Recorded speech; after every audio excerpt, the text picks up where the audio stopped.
I evo nas, poštovane moje pratiteljice i pratitelji, na putu od Saborskog prema Plaškom. A prvo selo na koje nailazim su Ličke Jesenice. Selo Ličke Jesenice smjestilo se u dolini riječice Jesenice.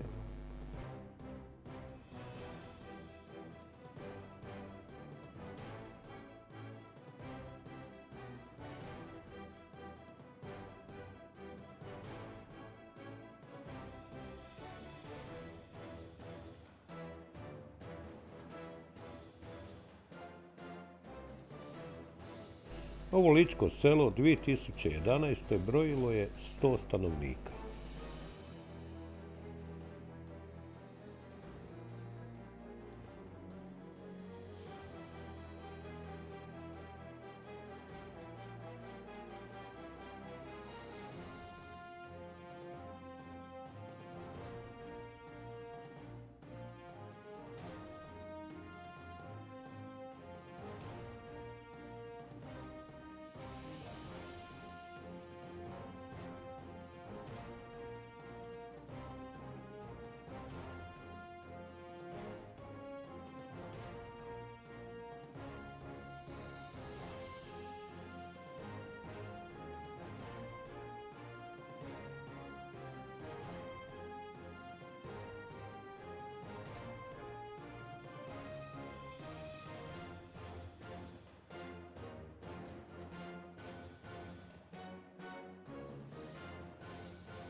I ovo ličko selo izgleda mi poprilično dobro, osim nekolicine devastiranih kuća.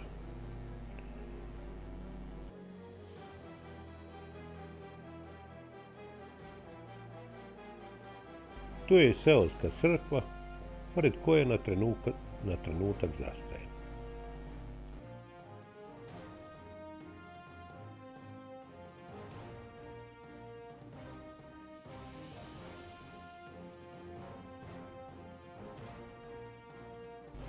Snimam most koji premošćuje riječicu Jesenicu, no on je sav zarastao u šiblje i trnje.